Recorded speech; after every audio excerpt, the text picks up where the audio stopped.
Hi, this is Christopher Spera, and this is the iTechGear Weekly, episode number 93, A 0 Mile Sit, recorded live Sunday, June 9th, 2024, live from iTechGear Central. As I said, I'm Christopher Spera, the editor-in-chief over here at iTechGear.org, and joining us today, the dulcet tones have yet returned again. Mr. Chris Gavula, how are you, sir? I'm doing great. Happy to be here yet another week. Here we go. Awesome, We're rolling for another, and with some exciting stuff coming up. There you are. Hopefully. Yes. Well, or it could be duller than dirt. I guess we'll see. That's going to depend on a great deal of things. Yeah. Also joining us, the former contributing writer over at Gear Diary and currently the host of the Linux Link Tech Show and living in the Retro Arcade podcast and editor over here at iTechGear.org. Brother Joe McLaughlin, how are you, sir? Doing well, and my feet don't hurt after walking for 9 miles today. So I'm knee deep in the training for the Mammoth March, Awesome. which is in 55 days. So 55, that's it. It's 55 days. I know. Wow. August 3rd is that far away. Awesome. So, but probably no retro arcade show tonight because I need to. No, I need to relax. I got doctor's appointment in the morning. So yeah. No worries. Yep. Also joining us, he came back, so we can't suck too bad. So don't hey, don't belittle us. Maybe we could. We suck and we're very good at thank you. Yeah. From Locker Gnome fame and Tech TV, Mr. Chris Perillo, how are you, sir? I'm doing well. Just completed a 0 mile sit. And thank you for this week's show. Me too. That's what I do. I'm great. Yeah, thank you. That's it. Your work here is done. Yes, thank you. Yeah, that's it. So off we go. Anyway, so this week, this is actually, you're right, Chris. This is actually a very exciting week coming in because WWDC is this week. And there's a whole bunch of really cool stuff that's kicking off tomorrow. So I know we've got an Apple segment just bursting the brim, but yeah, just sort of by introduction. Yeah, WWDC starts tomorrow. I'm sure we're going to hear, new iOS 18, iPad OS 18, Mac OS 15 stuff coming down the pike. Yeah. Vision OS, Apple TV OS, all that stuff. Yes. And the rumors have been flying for weeks to the point that I'm tired of the rumors already. Way more than tired of the rumors. So who knows? This should be fairly AI focused based on the things that we think we're hearing. Yeah. But we'll see what that really means, beginning tomorrow. And we're going to talk about a little bit of it tonight. We are. Apple is saying that it is action packed. Well, there you go. But they're not going to give me the thing I really want. But we'll talk about that later. I will wait and see. I think you have some good suspicions. I'm going to wait and see. We'll stick a pin in it and see what's going on. Stick a pin in it. One of the cool things though that's coming though is Mr. Larry McJunkin unfortunately can't join us this week, so we're jumping right in with some of the things that he actually threw at us this week, and one of them was in fact our next item up for bids here, which is apparently iOS 18 is going to include a dedicated password manager. And I'm like, oh, holy smokes. Well, let me understand this correctly. What it really is they're going to take the password functions that are in settings and pull them out into an app. That's what they're going to do. Right. They're going to go ahead and actually turn this thing into a true quote unquote application. Okay. Right? Gotcha. Right. So what they are going to pull all of the guts out. They're going to pull it all together, punch it down into a nice little ball so we can all scream in silence if need be, and create an app out of this thing, which I think is actually pretty cool. This thing will, from what I understand, it will in fact import passwords and passkeys and whatnot from other vaults. Other third-party vaults, including 1Password and some of the other big ones that are out there. What do you guys think of that as far as, it importing? Is this going to be an issue where Apple's going to get themselves into trouble, maybe? Well, I'm assuming you have to provide credentials for it to do the import. Well, yes, I know, So, but from a security standpoint, is it going to be any different than it really is now? Or is it just sort of, like you said, Chris, sort of pulling everything together into some kind of a quote unquote wrapper, right? And making an app out of this? Is this something for other folks yeah. to cry foul for? So here's the thing. I don't think it's a bad idea, but it's also Yeah. not a big idea. Yeah, Right. I agree. That's kind of So- where I'm at with it. Yeah, Okay. it's like, oh, okay, cool. But here's my question. I carry an Android device. Right. Right. And so I also don't use Safari on the Mac, and Mhm. I'm by Yep. default a Mac user. Okay. So its utility is somewhat stunted. Although they've said Chrome support will be, if it's not Which there, is it's coming soon. So Which is fair. you'll have that. But the issue still is that Mm. I'm tied to all of Apple's products. That's Apple's story. I'm not going to begrudge them their business model. Sure. It just further, I feel, gives credence to the case of lock-in. And if Mm. you were concerned about messages or iMessage, whatever, Mhm. and I'm not saying any of you, but if one was concerned about that as having lock-ins here in the States, because many people have said, yeah, I'm not going to switch to Android because, I don't want to be a green bubble, or Right. all my friends are on iMessage, whatever it happens to be.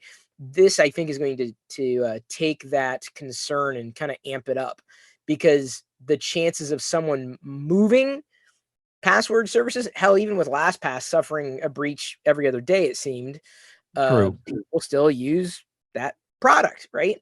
So Mhm. it just provides more weight to the momentum, is what I'm saying. And so that would be my concern. I don't know. My gut feel is that people who use third-party password managers today are going to continue to do that. I don't see this making anybody else do it. To me, it's just pulling features that are already there and making them a little more obvious. Is it all right? So let me flip this coin just a tad before we move on. Is this truly just throwing everything into some sort of a app wrapper, or I are don't they, know. or I guess we'll are they see. going to do more with it? Are they going to pull it out? I guess we'll see what it is when they release it, won't we? True. Well, we'll see what it is once they go ahead and they probably will speak to it sometime tomorrow during the keynote, right? But if it's as slick, part of the iOS, as part of the iOS, iPad OS, Mac OS sort of updates and whatnot, Yeah. right? But I'm But- wondering, I'm just curious to know if this is going to be something that is going to be a little bit more prominent, a little bit more out there. I think that depends on. I think that depends on how this thing comes out. To Chris's point, I mean, if it's really really slick and ties beautifully, a little less clumsily into the OS and all that, I guess it could. I mean, it could turn some heads and get some folks to line in there, and then you are definitely locked more in if you do it. There's no question. If you follow this path, that's just another area they've figured out to. But again, it depends on what this thing looks like. If it is just a shell, I'm not going to care. I'm not buried in it today. I'm not going to be buried in it tomorrow. The thing is, people are probably using the password manager in their browser at this point, whether it's Safari, True. Chrome, Edge, True, all absolutely. whatever, all of these modern browsers, which I would Mhm. argue happens to be the top app on the average desktop. It is. If not, mobile platform. They're using browser based password management. Yeah. So it's Sure. abstract and the most have for years. That's what I'm saying. So it's not overdue. It's putting a finer point on something that's probably already there. Well, and I think Larry's brought up in past conversations of password managers that the uptake on password managers isn't great anyway. Yeah, it really isn't, and so I have to agree with that. I don't think the sale has been made to most people. I don't think most people have in their heads why they should want one. Well, then you get people like my wife who use the same password on everything, which depending on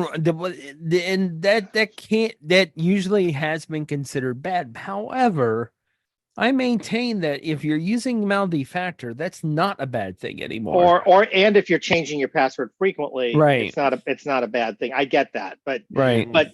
it's still a bad thing, but not as bad a It thing. is. Let's put it that way. Right. Well, Not as bad as it Sure. used to be. Not as bad as it. Passkey's coming. It's right around the Yeah. corner. That's If what they it's not keep moving saying. through. You know, and Well- Google even supports it now too, in whatever their way is. So I mean, and it does work. Like I very rarely have to actually log into Google anything now because I got the passkey right on my Sure. phone. You know, Sure. it might or on my laptop, and then I just don't have to log in. It's there. It's the So thing. Yeah. Yeah, my big concern with all of these things, and with multi-factor and all those kinds of things, is when you change devices, especially if you wanted to change platforms, it becomes a lot harder than it should be, and people aren't Agreed. always clear Yes as to what and they need to no. do. yeah, But yes it's and not. no. It's but for people, for the average person, yeah, the Mhm. answer is yes. It is. It's complicated Right. for them. They don't want to. I mean, and it's different for every one of them. Because of my work, I have half a dozen different MFA services Oh I have God, to it's go through. horrible. And It's horrible trying if and you're- trying to, some of them are easier to move than others. Some are terrible to move. Some moving across platforms is a nightmare. Some Well, is even- not. So even in using Google Authenticator as my main MFA, I have 1, 2, 3, 4, 5, 6, 7, 8, 9, So- 10, 11 different MFAs in all of that these one app. all of these So- things all of these Yeah. things are important things, and moving forward, and passkeys and all this is very, very important. What we haven't done is really got a good cohesive strategy that people can follow and can follow consistently and Mhm. follow easily. Oh, it's That's very what's muddy. missing. It's very all muddy. Depending on who you use, it's this. If you use somebody else, it's that. It's kind of very piecemeal right now, and I'd love to see. And yes, I understand these tools are trying to make that less piecemeal. Right. I don't think they're doing a good job of that yet, because they can't. It's the standards aren't there yet. It just Agreed. aren't like it should. They're coming. I think they're coming. They're going to have to come. Passkey is it. Passkey is about I think that's the way people are going to go. I agree, but again, I would think it's probably going to be the easiest way to happen. Uptake on it hasn't been great yet, but we'll see. No, it hasn't soon. caught on. It hasn't caught on yet, and people don't necessarily know or understand. Well, how it's not. why It's they're not just the people supposed to side. have It's something on the like support this. side too. The support side True. isn't all there yet either. So True. it'll get there. Yes, it will get there. I'm afraid that it's going to take a long time to get there. Well, I how think many more it's- and I- breaches do we have to have before we get there, right? This is what I'm saying. Mhm. I'm All getting right. tired. We're all getting tired of them. Very true. Very, very true. So hopefully this will help, and we'll see what else is going on. But speaking of interesting things that might actually happen in iOS 18 and the next version of the Apple ecosphere. Say that 3 times fast. Thank you. Jeez, man. What's going on with Siri, Joel? What is she going to be able to do for us in Hopefully iOS work. 18? Yeah. Yeah. Hopefully. They're developing. They're getting enhanced Siri features in books, calendar, camera, contacts, files, freeform, generative playground. It says internal. Okay. Keynote, mail, magnifier, news, notes, photos, reminders, Safari, stocks, system settings, voice memos. And essentially what this is meaning is adding AI to a lot of these features. Right. So hopefully you're going to be able to use your voice to control a little bit more in these kinds of apps, right? applications, right? As an example, you should be able, in camera, you're going to be able to use your voice to toggle video recording on and off. You're going to be able to open up the camera to a specific mode, flip to the front facing camera, or vice versa back to the rear, right? Theoretically, right? Eventually. we have to say that because we haven't actually seen the official it yet. announcements yet. Right. So We haven't seen there you it go. yet. With mail, you're going to be able to send, unsend, save, create a new email, save it as a draft, delete an email, draft, compose, block email senders, blah blah blah blah blah. AI you're photo going to be able to do a cleanup. lot of this with just your voice, right? Yes. So the funny thing is, and I'll say this about all of these voice activated tools, regardless of platform, I really heavily do not use any of them. And the reason is I don't want to sit in my office talking at my computer. I just Good don't. point. However, having said that, I use, for example, Siri in the car to send and receive messages. I think a lot of people do use the tool available to, whatever it might be, to do that in that scenario, because it makes sense in that scenario. But I think overall, I don't really care because I don't do these things. Well, I was thinking about this earlier because you and I compute in much the same way. We came from the same generation. We also Very true. We also have worked together. All right. And we came from similar environments. Yeah. Similar environments. So. Right. From a corporate perspective, I don't see a lot of folks doing this because it's going to get very, very noisy in the office. All right. Yep. Excuse me. And I don't think I'd want to be walking down the streets of Manhattan talking at my phone, telling it to do things either. Again, I don't care about platform. I'm agnostic about that particular thing. I just don't find these voice tools to be as helpful as people seem to think they are, as so much urgency as they put on them. Well, maybe other people feel it differently. Maybe the next generation does. Is there a god awful pressing need to be able to talk to your computer? I mean, in Star Trek or some other sort of sci-fi, whatever it is, that's all they do. They very rarely, unless of course your data and you can type it, 3,000 words a minute. But that's because so that us as the viewer knows what it is they're doing. It makes some sense in a fictional environment. Yes, but you also need to understand that a lot of, let's face it, the cell phone came around because of Star Trek. All right, seriously. Right. All right, it exists because somebody saw the communicator and said, "I could do that." All right, I can do that, and he created. It came about because a real estate agent in the hills needed to be able to sell a property. That's why it came about. Come on. Very nice. Very nice. Yeah. Let's be honest here. Seriously, somebody that they saw that, and some guy at Motorola saw that and said, "I can do that." I could definitely do that, and he did it. All right, and created a whole new industry. That's where they get talking to your computer. Some of the things, right? Some of the things that we saw in Star Trek, in either the original series all the way through to everything that's going on, with Discovery that just ended their 5th and final season. It's all about talking to the computer, all right? Or at least you see some console work more so on some of the newer shows than you have maybe in the older shows. But even still, it's all how likely is somebody really to be talking to their computer to do stuff? It's environmental stuff. It's environmental. You got to remember, again, most of those particular shows, it's a collaborative environment. People are sitting around together working on something. Right. Trying to solve a problem, whatever it might be, collaboratively. And maybe in that kind of scenario you would.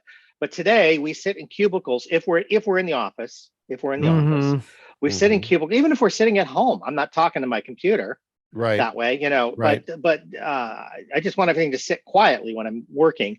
I don't want noise around me. You can't do it in a library. You wouldn't be talking to your computer in the library. See, and this is where I get, if we're going to rely more and more and more on AI, and it's going to be more and more and more voice activated, isn't this going to be a problem for different use cases and scenarios? Okay, don't tie the two together. Just because you say there's more AI in something does not necessarily mean it's more voice oriented. It might be, might not be. It could be text oriented. It could be pointing on something and it interprets what you're doing based on what you pointed at. It could be a lot of things. So I wouldn't necessarily go there because input technologies are always changing and what people want to do is always changing. It's all tied to your environment. It's all tied to social norms. And maybe the next generation will be more into it than I am and our generation is. I don't know. We'll see, I guess. Not even my son talks to well, the only thing he does to any of the smart assistants or any of the voice stuff is ask it for a fart. Nice. Well, silly kid stuff, Well, I'm gonna add when I'm in the office, once or twice a month now, and I see junior engineers and things like that on site. They're not doing anything like that either. They're working the same way I work, for the most part. So I don't know. Maybe it is I was gonna say maybe it's a generational thing, maybe it's not, but maybe it will be. Maybe these things will become more acceptable, but you don't see. You know, can you imagine what? There are you see stories all the time of people on the train in like Japan or something in Tokyo, and people get very mad if you're on a phone in that scenario. They consider that to be very rude. So why would you be talking at your device in that environment? You wouldn't. So the point is, I'm sure there's places where it's appropriate, but I just don't see a big uptake in voice, the need for voice. I just don't. All right. So we'll sorry. So then do you That's see one thing. That's one thing. All right, fine. But do you see given the way that computing generally works today, is this going to be more of a help, or is this going to be something or is this just to see what I can do kind of thing? Well, hang on. So all right, maybe we have to, shift, beyond the idea of it replacing, previous forms of input, and look at the scenario where I feel it could be a boon, as in recording a conversation and doing a better job at synthesizing that conversation, sure. Whether it's a meeting, a personal conversation, whatever it happens to be.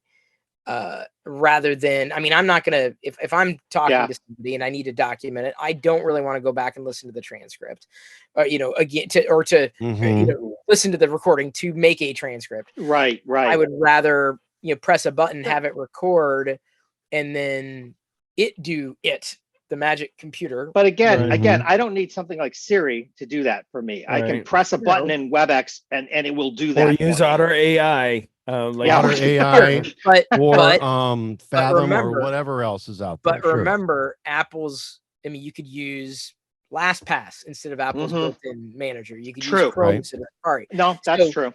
It's Apple's approach to privacy that and how it's kind of elevated it as its tentpole feature that potentially sets it apart. Now, keep in mind, I am far from a Siri apologist. That's one of the reasons I cannot use an iPhone. I don't use Siri on the desktop despite using Mac OS. Like, it's always a joke. Today, as a matter of fact, I was like, hey, what time is it in Pacific when it's 6:30 p.m. Central? So I asked the question like that, and Siri gave me an answer. And I'm like, well, that's weird. I was like, that can't be right. It said 2:41 in Pacific. Oh, because Pacific is a location that Siri decided to give me instead of taking the approach of Pacific time zone. Pacific time zone, even though I did not specify time zone. Google, of course, nailed it. Like, it didn't. It wasn't even close. So Siri has been dead, whatever the hell you call it, walking. I do not want to offend other digital assistants by elevating it to the status of digital assistants, but whatever Siri is, it's been an absolute abomination, and it has been for a number of years. It's been a dumpster fire. Absolutely.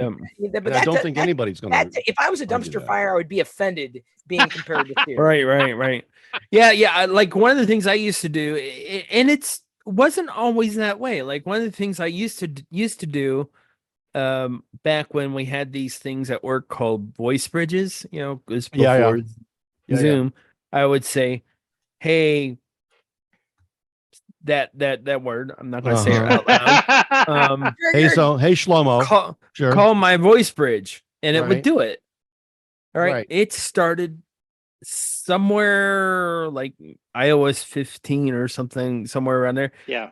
It stopped doing it. It would look at me like, huh? And I'm like, yeah, I agree. You're useless. It wasn't always. No, she got dumber. She got dumber as a. I agree. In the last few versions of iOS. But for me personally, I'm not dependent on those vocal tools. I don't ask Google what time zone I'm in or anything like that. I never ask those kinds of questions. I don't use audio for that kind of stuff. If I want to look it up, I look it up. Yeah, but that's one instance I did it a lot. I actually do have another community that would use that a lot, and I have used to have two ham friends who were both blind, but one has passed away. But another one who was 15, 16 years old when I first met him. Now he's in his 20s and 30s. But he's blind. and he uses the voice functions on his Yep. phone all the time. And I'll tell you what, my uncle, who's gone blind in the last number of years, who's very getting up there now quite a lot. But anyway, he's been very dependent on voice features. So, you know, what I do isn't necessarily what other people do. There's different scenarios for use on this stuff. No question. No question. So and it would be nice to see those tools get better for folks that do use. I was going to say, and I would agree that I don't think, even though Chris P and his dumpster fire are now offended at the fact that I compared Siri to a dumpster fire, and I wholly apologize to you and your dumpster fire. But you know, I'm not. I'm just saying, if I was a dumpster fire, yeah, I know you would be offended, and I wouldn't blame you if you were either of those things. To tell you that, because it's been bad. It's really you're bad. Offensive anyway, so just move on. This is what I'm saying. So additional features. Additional features. So what else? Coming. So what else are we looking at? So it's funny you should ask. So apparently, aside from the AI enhanced Siri, which will be interesting to see what they actually do with it, I would agree with Chris that if there is a place or a company that could do it and could do it well, it's going to be Apple, simply because of their privacy related concerns. So a assistant of any type.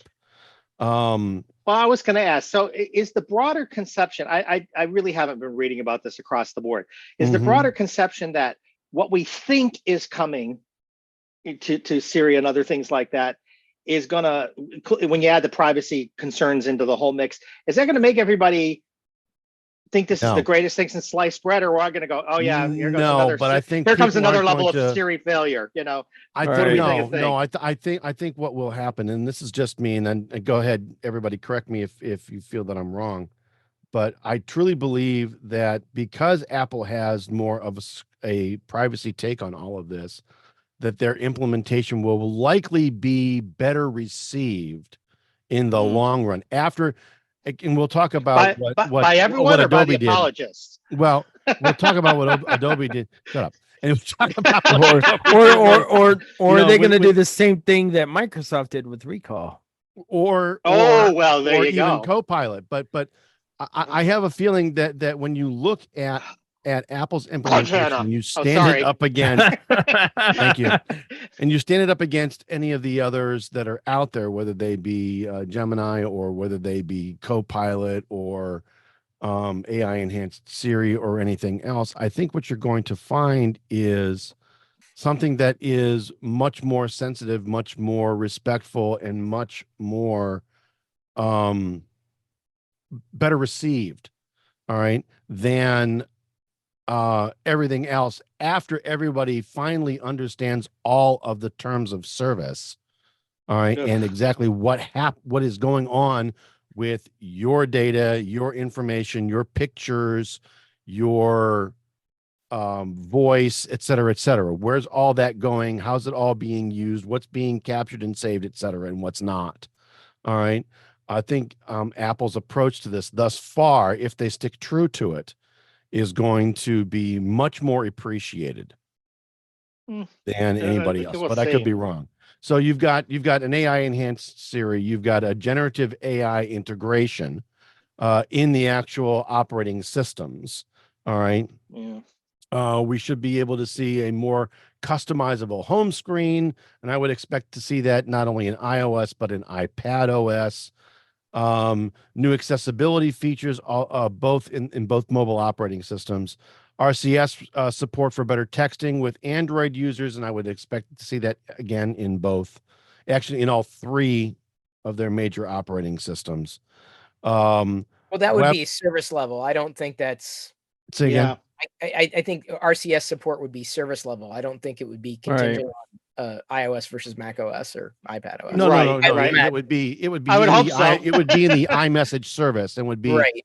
It would be ecosystem wide. And that's what I'm saying. I would be shocked if they can't, if Apple can't pull it off, it isn't because they don't have the money or the resources. Yeah, that's true. It's because they just don't want to. Well, and the funny thing is, some of the stuff I've been reading about that support coming implies it might not actually come at WWDC for some goofy reason, that it might just sort of quietly slip in later in the year, is what I'm hearing.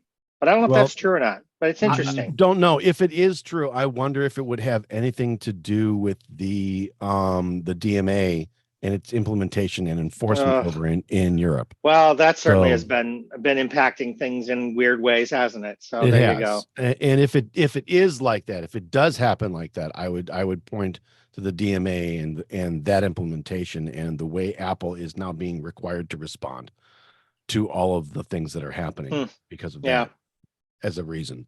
I could be wrong. All right. So what else are we getting? We're supposed to be getting web browsers without WebKit, which will be an interesting sort of thing because Apple was really the culminating force of, even though I think it came out in did it come out in Chrome first, WebKit? Or was it really in No, Safari? WebKit was Safari? in Safari. Yeah. But it came out of, was it KHTML?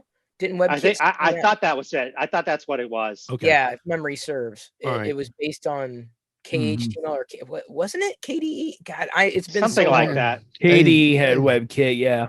All right. So anyway, so we're going to see now web browsers without WebKit. All right. We're finally going to go ahead and move past WebKit. All right. You're going to get higher resolution photos and videos and improved group chats, which I would also say would be due to RCS. But So let me back up one thing. So we're going to get yes, web browsers without WebKit. Isn't that also a response to the whole European security issue? privacy thing? No. The European issues, as opposed to they're being forced to release Privacy things a little Act more stuff, right? Yeah. No, not the Privacy Act stuff. Okay. The competition. Thank you. Okay. As opposed to, I thought that was a side effect of that we were getting browsers without WebKit as a result, without being forced into WebKit being the core of it. That's what I thought that was the case. And so I don't know, again, that having said that, will that be a feature of iOS 18 in the US versus a European only kind of, because a couple of these things have come out in iOS 17.5, but only in Europe, not in the US. Good question. And the answer to that, I know, don't know. So that's one of those kind of iffy things to me, but for that reason. But it looks like a lot of stuff coming, and we'll see. We'll certainly know that. We'll certainly know a lot tomorrow, won't we? Now we will. And the I believe the keynote starts at 1 p.m. Eastern, noon Central, 11 Mountain, and what is it? 10 Pacific. Okay. If I've counted back the right number of hours correctly. So, and unfortunately, for most of us, we'll see what happens. Work. All I know is that here in Chicago, it starts at about noon. I'm likely going to be. I will likely have it playing in the background quietly. If I run it, that's what it will be. Yeah. Same, yeah. So. Or sometimes I'll just look at a written feed on one of the news sites and something like that. I'll follow a blog feed or something. Sure. Chris, what about you? Is this something that you're going to be following at all, or you're just going to hit the recaps later on? Me? Yeah. Which Chris? Okay. You, Chris. Just clarifying. Yeah. Again, 3 Chris's and a Joel. You got to pick. Right. Yeah. Roll your own. So roll your own. I've been following iOS with less and less interest with every passing year after the release of iOS 7. I mean, as far as I'm concerned, it took a precipitous nosedive between 6 and 7. And that was basically the beginning and the end for me. iOS 7 was beyond a canary in the coal mine. Now, some people would argue, oh, this was great and it needed to happen. Like, okay, sure. But that's when iOS became sloppy and choppy. And the vestiges of those early editions of the iOS reboot. You mean the bricking version? The bricking version of iOS, as they call it? Forget the instabilities aside, which is going to happen. I'm not saying that Apple should be expected to be held at a higher level of quality control. However, if you control the hardware and the software, and that's your bragging point, you better nail both of them. Well, And that and the fact that they charge a premium price for those things too. Right. So. and I'm not gonna say that the hardware is not worth the money if you care about hardware. But as far as I'm concerned, if the software can't keep pace, or if the software is a lackluster experience, the hardware is a lackluster experience. So I'm using an iPhone right now with the webcam, use continuity. Or using the phone mounted as a webcam because it's higher quality than the average webcam connected to a computer. Sure. But as a go-to, like a daily driver device, I find myself, after having now used Pixel devices, Samsung devices, modern devices with modern software, I can't say that iOS is best in class mobile experience or anywhere near it. And it's not because, oh, you just don't know how to use it or used to something else. I'm like, no, I'm used to something better. And I don't entirely agree with that, but I get where you're going. Yeah, unfortunately, Windows Mobile died a long time ago. Well, yeah. I quite frankly, I think it's a different experience. Not necessarily a better experience, but it's a different experience. It is different. Better is relative. It's just that it depends on what you need, right? Sure. Yeah.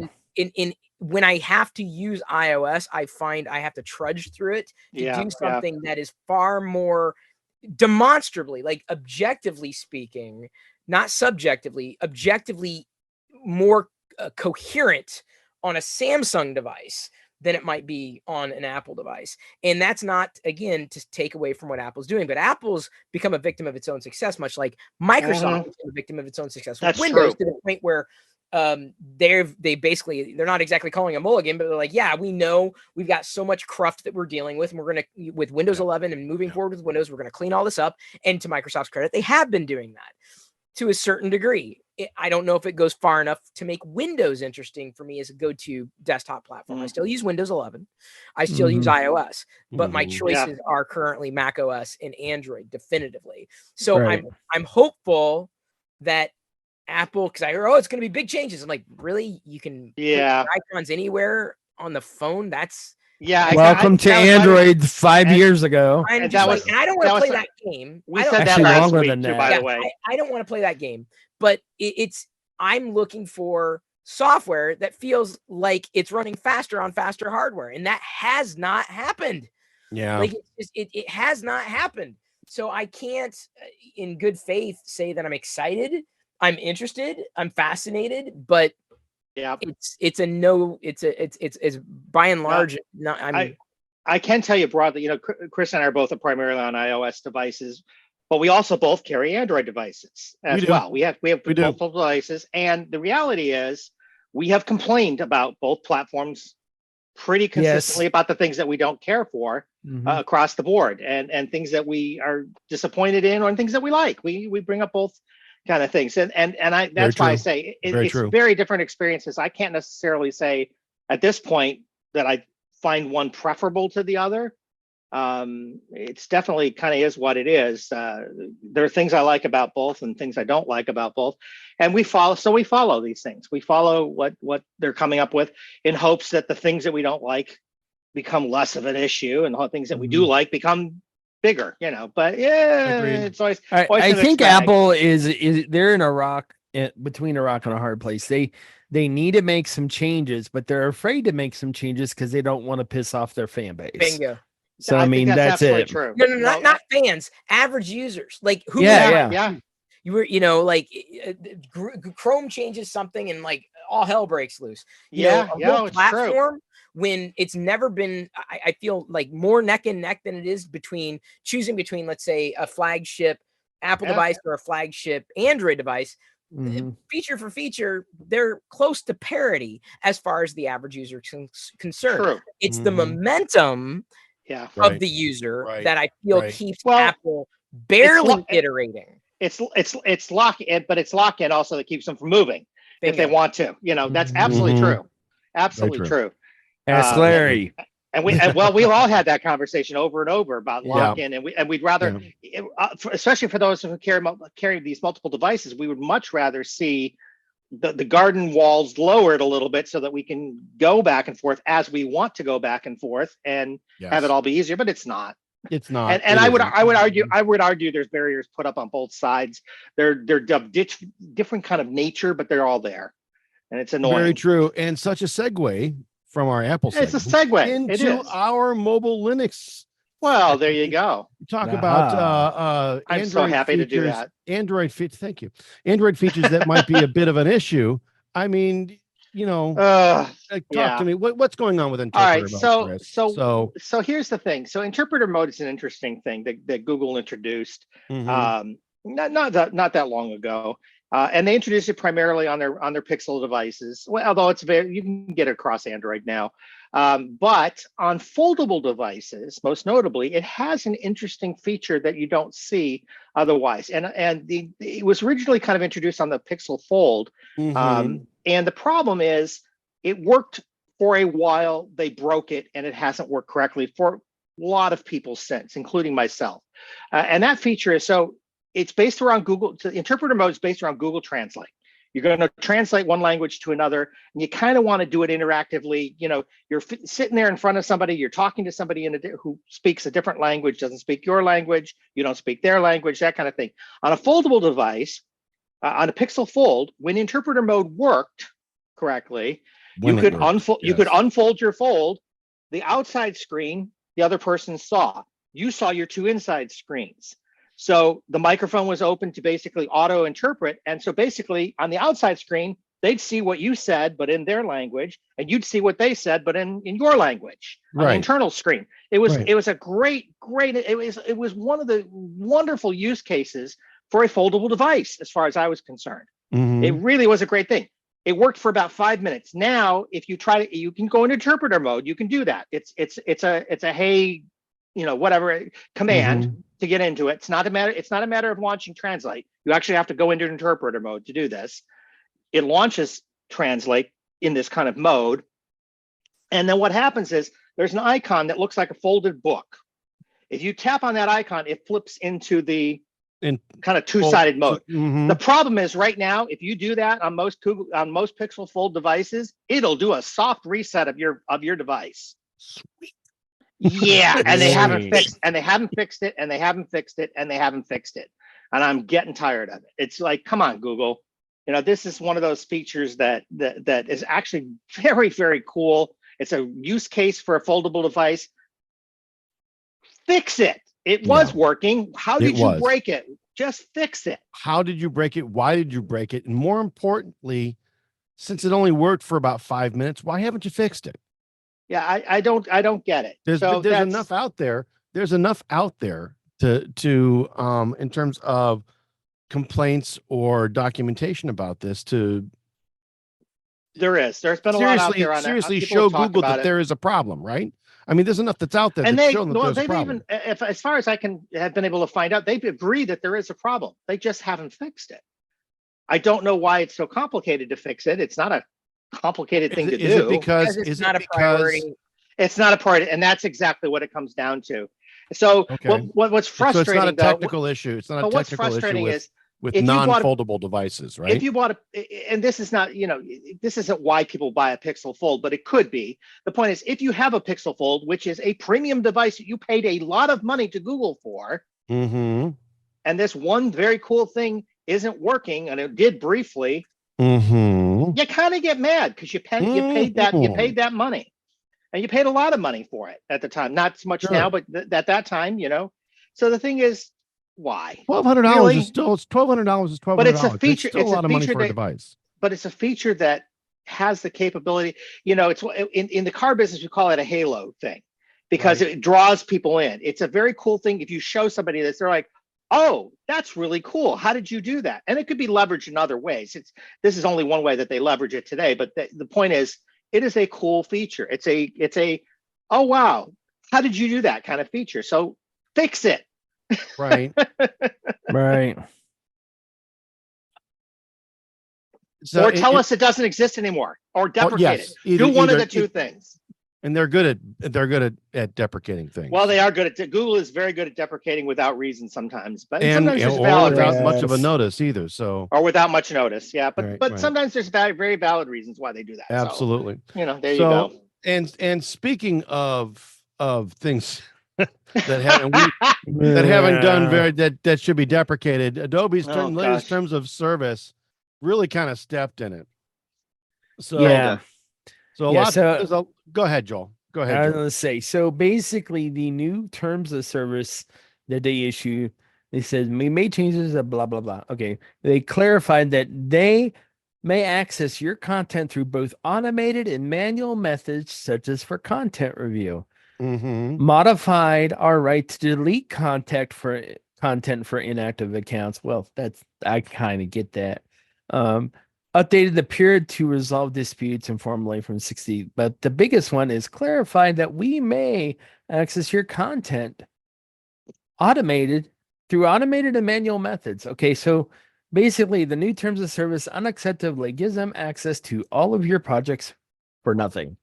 Well, not only that, it was thought, right, Mhm. that they were going to use your content that you stored in Google, or not Correct. Google, but in Adobe Cloud to train the Firefly Gen AI models that they're currently That's working right. on to either make their imaging AIs better or their text AIs a little bit better. One of Right. the So two. they Right. So So they came back when they tried to clarify it, but didn't really make it too much better, according to some people. They said access is needed for Adobe applications and services to perform the functions they are designed to use for, such as opening, editing files, blah blah blah. Access is needed to deliver some of our most innovative cloud-based features, such as Photoshop neural filters, liquid mode, or remove background.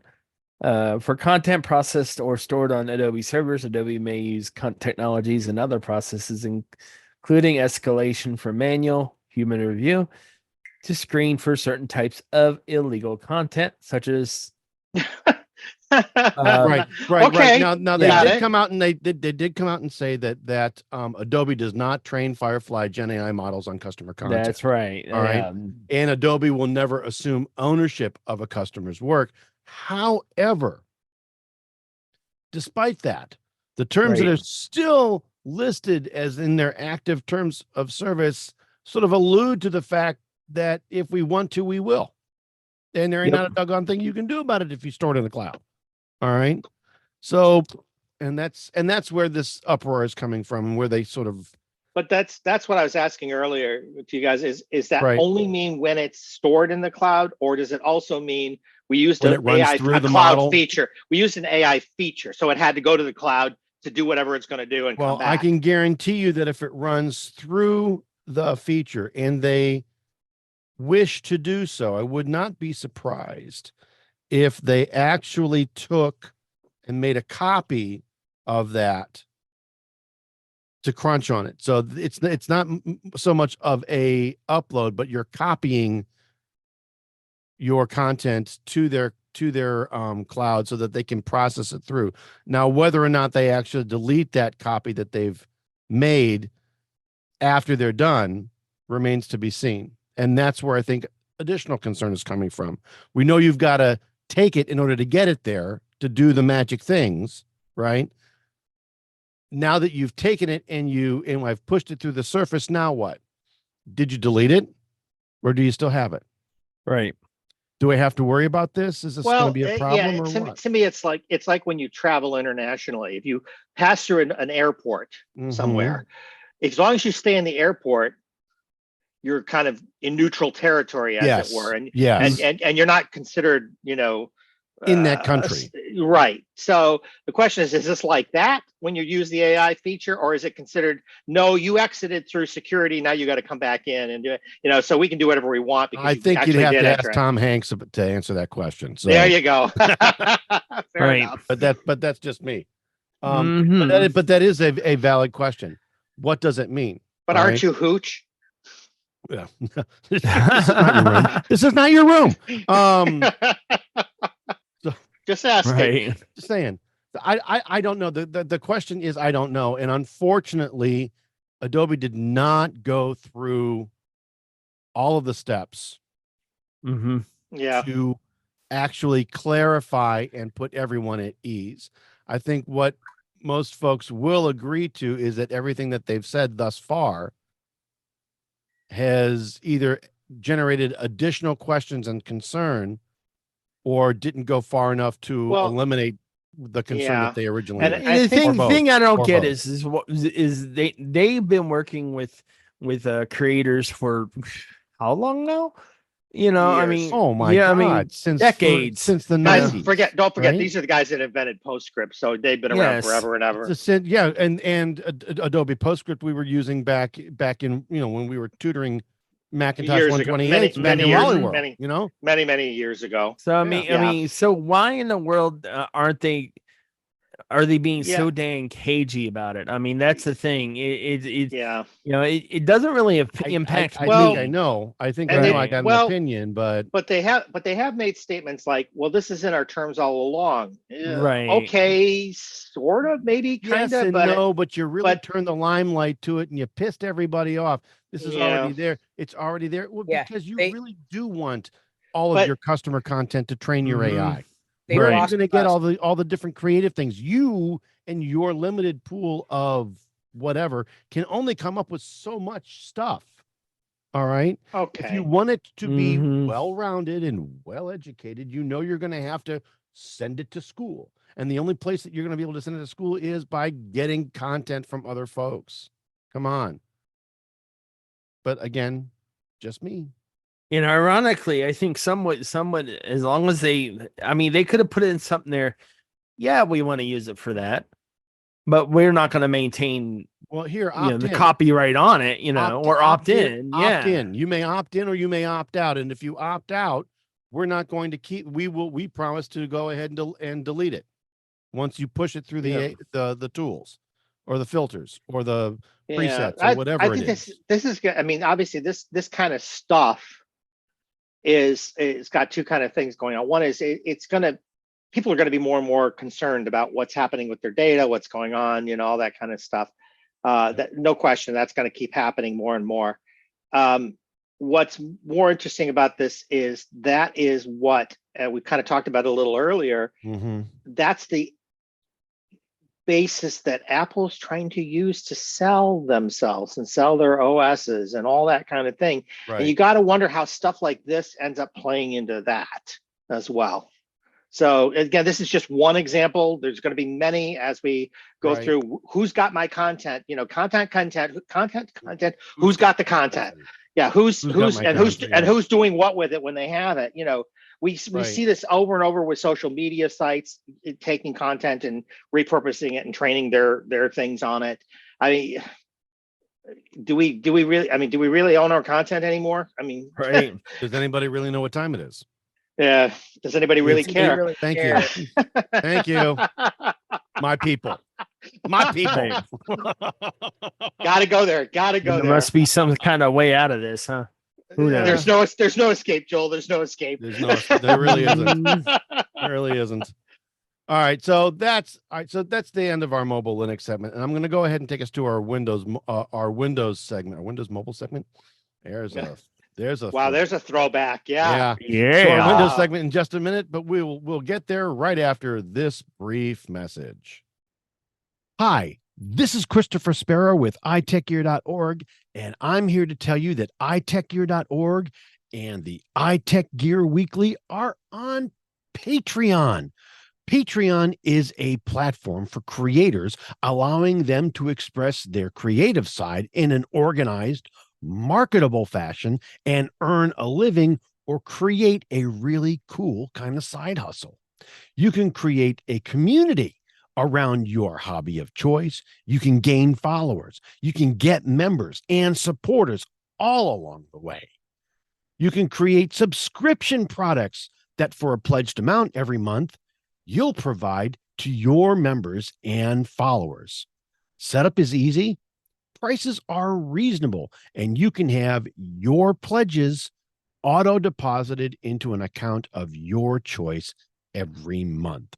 With iTechGear.org, our initial offering is a monthly newsletter for just $3 a month. This is our initial offering, and we'll have other tiers and other products and other offers up in the coming months. Become a patron of our site. Grow with us, and we'll provide you with the tech understanding that you're missing right now. Join us on Patreon at www.patreon.com/iTechGear. That's www.patreon.com/iTechGear. And welcome back to the iTechGear Weekly, episode number 93, a 0 Mile Sit. I want to go ahead and I want to move us to our Windows segment. And this next bit, when we've talked to in previous episodes, we've alluded to a little bit in this episode. And it is in fact another AI related feature. Cut to the chase. Microsoft got called out. Well, they did. They Yeah. did. Microsoft got called out, and Windows Recall is now being disabled by default, which is a good thing, because honestly, I believe that any feature, especially any controversial feature, especially something like this that uses AI, which is a controversial sort of thing right now, should be disabled by default, allowing you to opt in as opposed to opting out by default. There's a lot that's going on with this particular service. And the long and the short of it. Well, let's explain what the service is first. Right. For folks who haven't heard it from us. Right. So Windows Recall is a feature that will take screenshots of effectively everything that you're doing on your computer. All right. And sort of give you the ability to go back to a specific state, but it's trying to learn how you're using your computer. It's trying to learn the way your use habits, your activities, so that it can provide better computing services to you in the future. Right. The problem is that some of the features, it violates every known privacy law that I know of. It's a HIPAA related issue. It is a what's that GDPR? GDP, thank you. GDPR out in Europe. It's a violation there. It's a violation of PCI laws, et cetera, here in the States as well.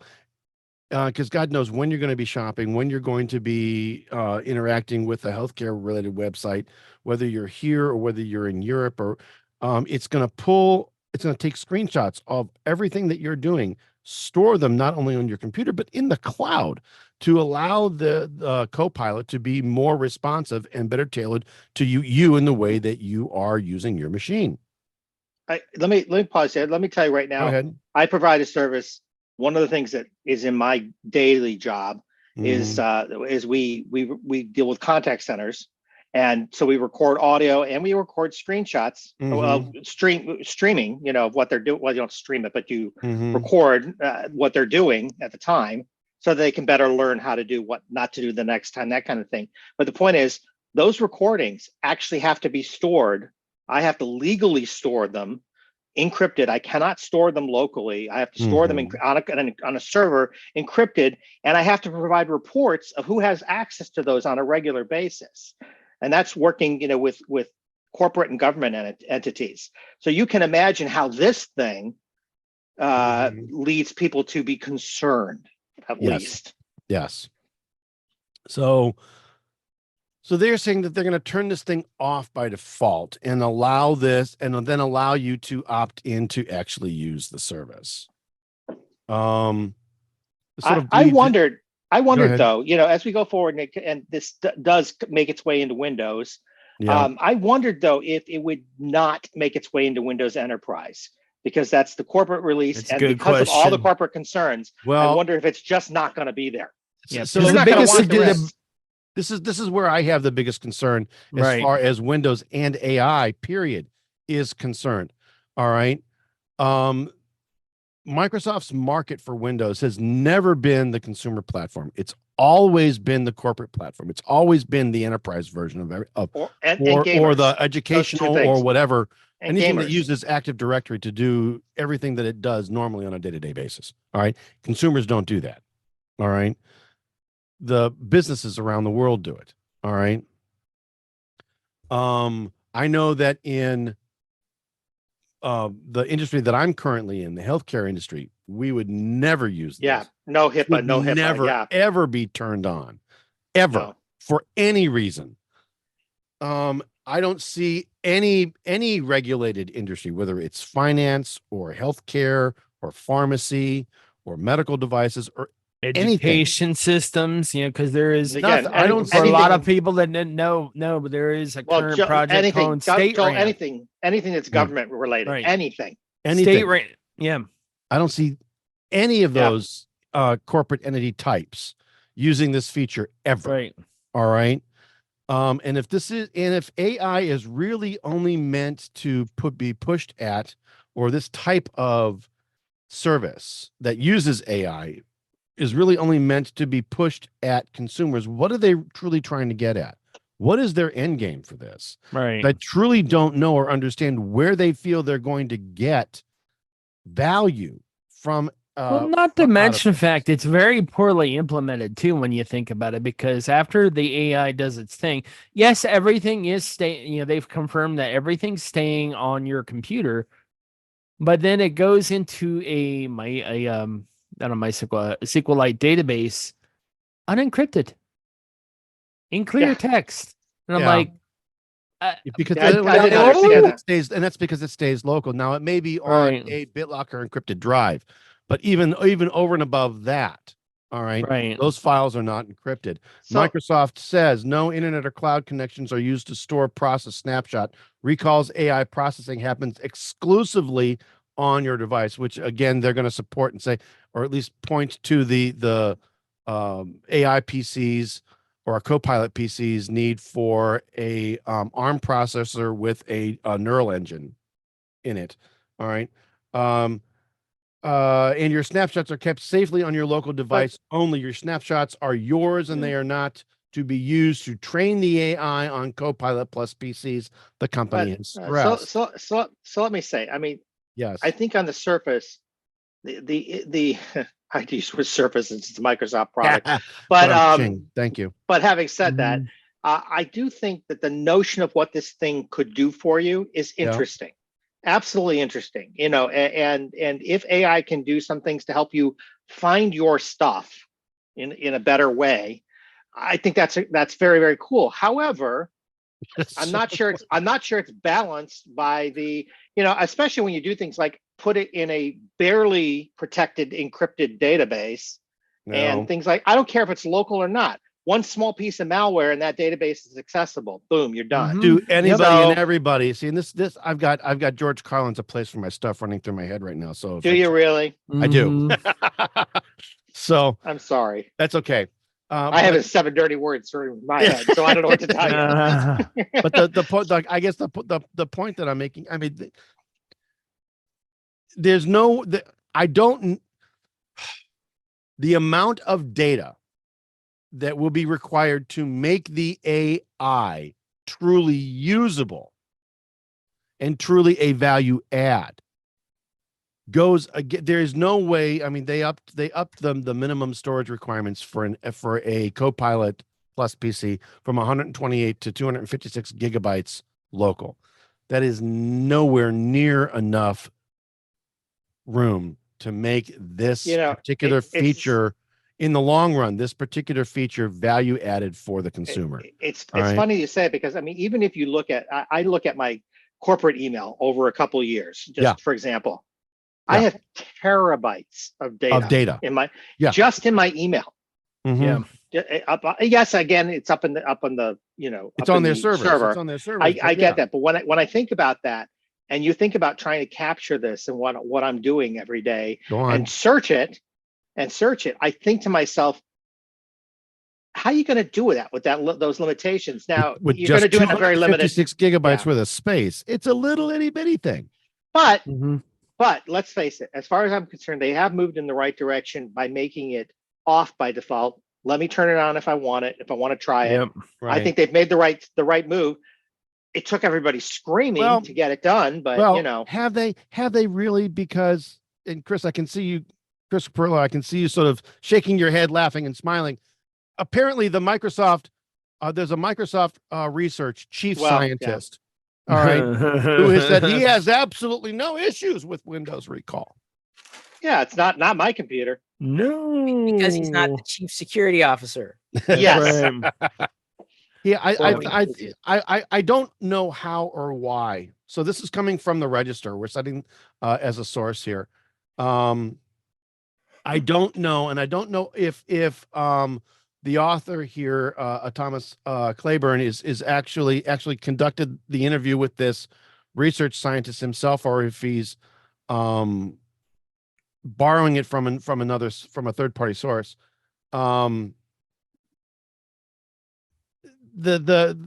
I don't know how or why he could actually take anybody who asked that question of anybody of why are the smartest people in the world just so freaking stupid? Yep.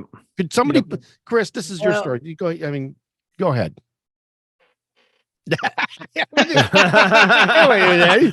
So just because you're smart in one area doesn't mean you're smart in all areas. True. Absolutely And- true. And I think there's an illusion that has I feel been slowly bursting, and that is we can trust technology.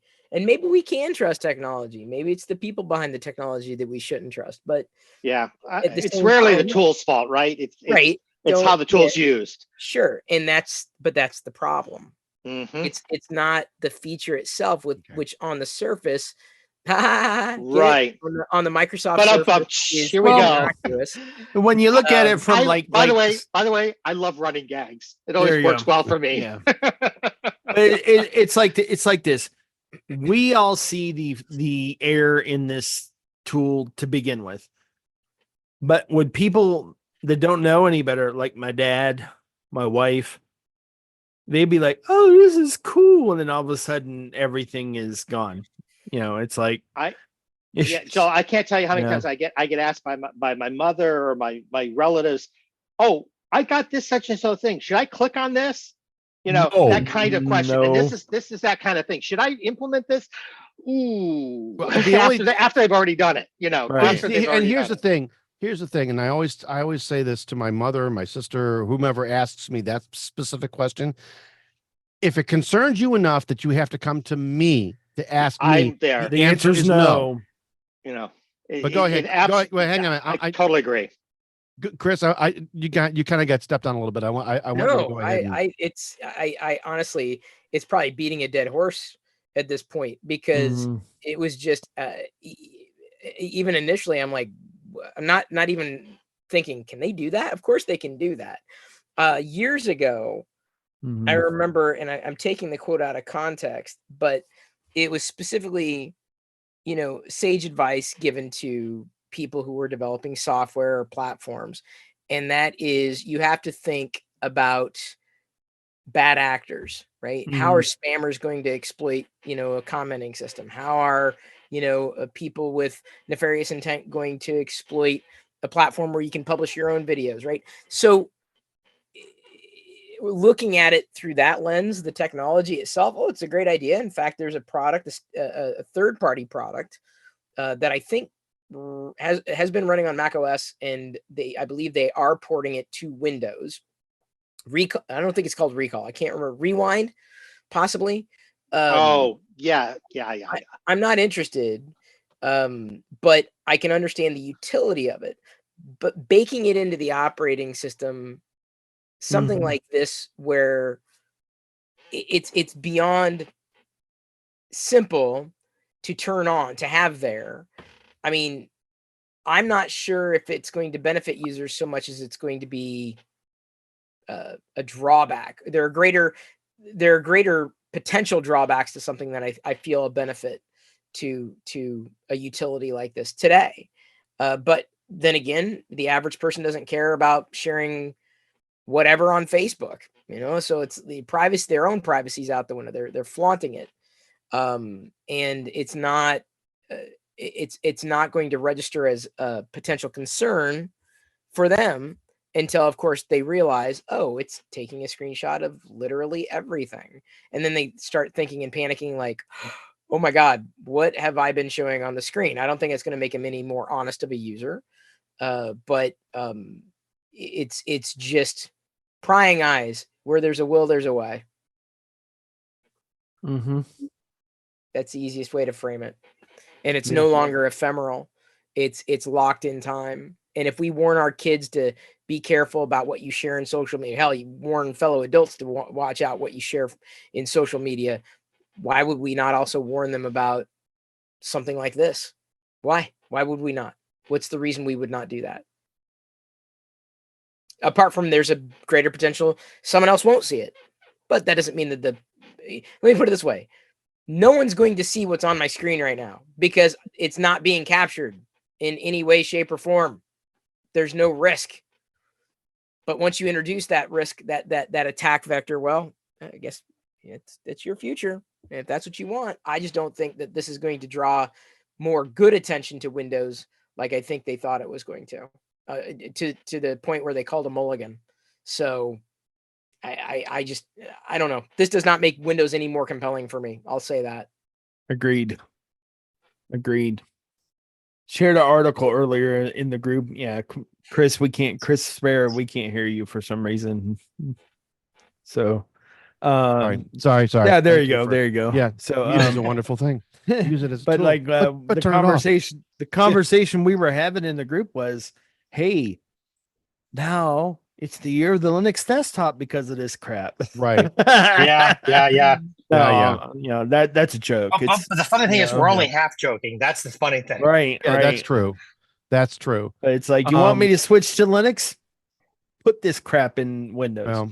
Well, you know. Wait until you can connect an Android device. Well, you kind of can with Samsung Dex, and basically it's tantamount to Linux, quote unquote, on the desktop. True. Yep, that's true. I have used Dex. I like it. True. So, well, you know, I'm going to move us on to maybe a happier note. Probably not. Do you have a happier note? There you go. I don't know I'll if there is a happier note, but I'll take it. This is something I saw earlier today. Came out late yesterday or midday yesterday, and I was out and about. Microsoft, I don't know how many of us here, I know I am on a number of Windows Insider channels. Chris P, I don't know if you're mostly a Mac, you said. I don't know if you get into any of the Windows Insider versions of Windows at all. I know Chris G does. Yep, I'm on some of them. Yep, I do. Joel, I don't know if you are at all. Not in your life. I would never do it as much. But I know, and I know Larry, and I know Dr. Mr. McJunkin, when he's here with us, it probably isn't either. But I do have a couple of different Windows PCs that I use, and I am on either the dev, a Canary dev or beta channels. I think I actually did join the release preview channel with my yoga book, just because I was wanting to see Windows 11 24H2 a little bit earlier on it. But unfortunately, Microsoft has paused the rollout of 24H2, and they aren't saying why. I take this as a good thing. Potentially, well, but who knows? Who knows? The problem is they aren't saying anything.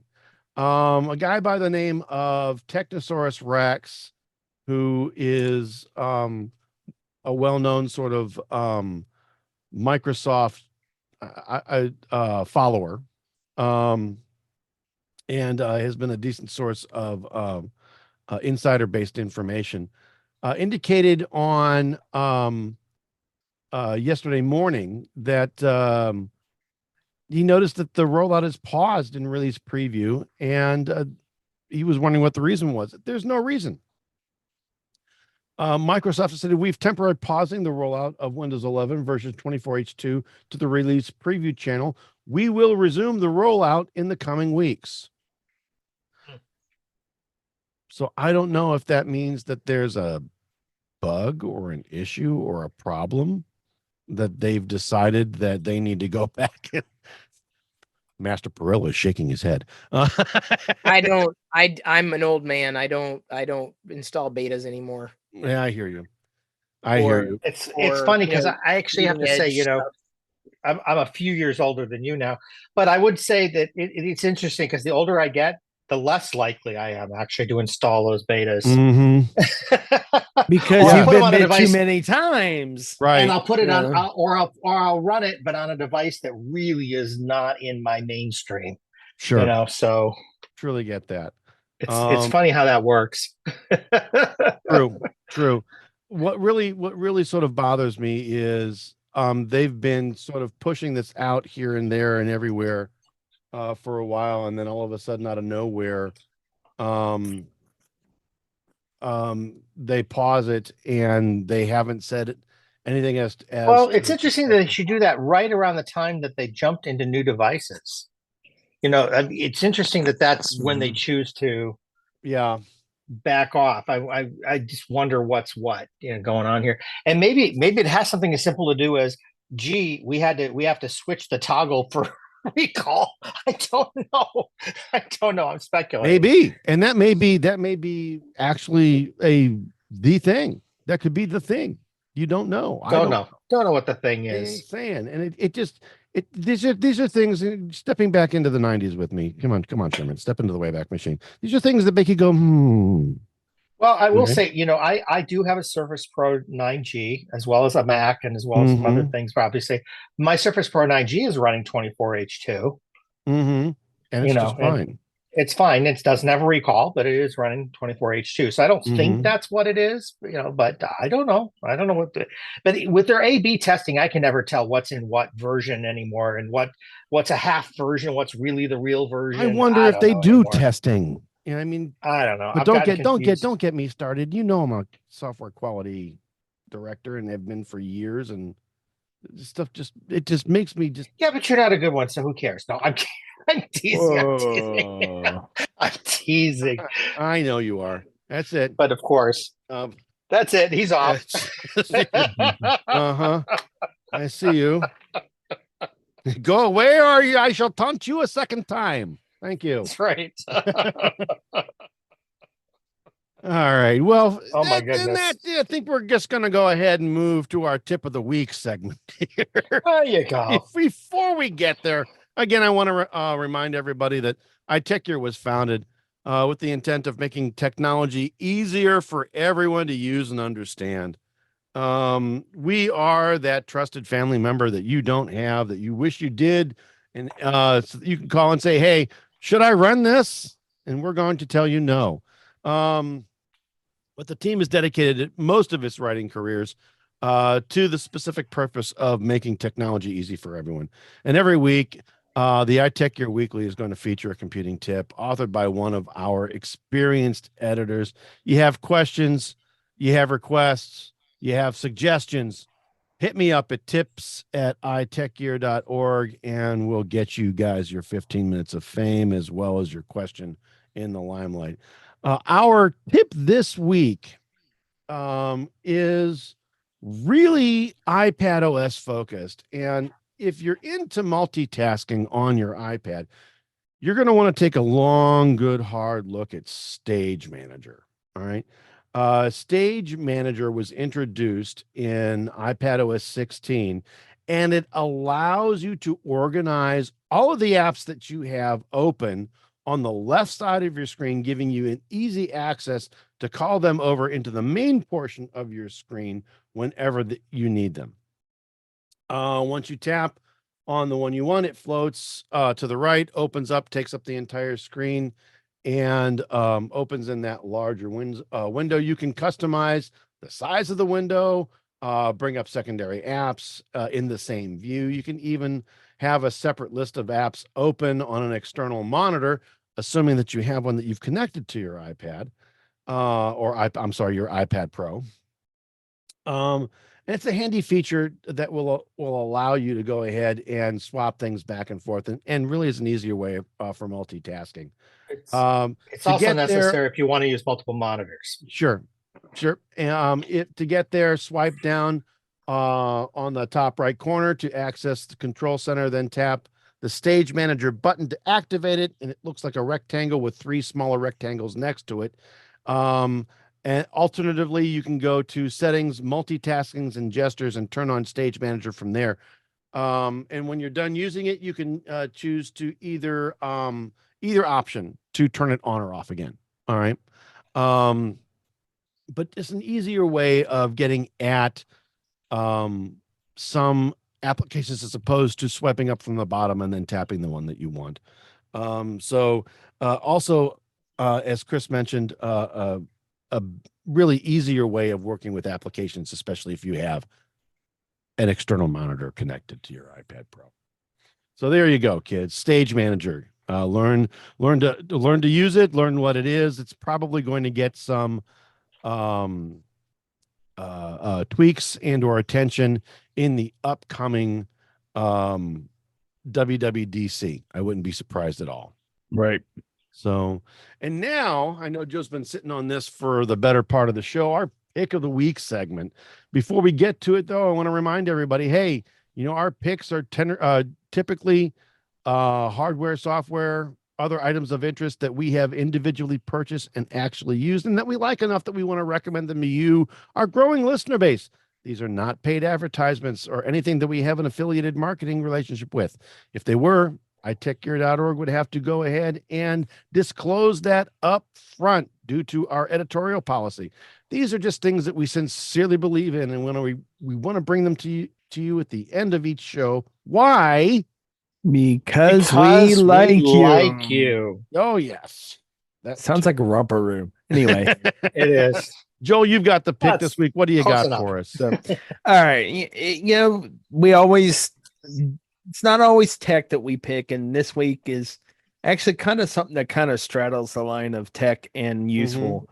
As I mentioned in the beginning of the show, I finished the 9-mile hike, probably the first 9-mile hike I've done ever in my adult life.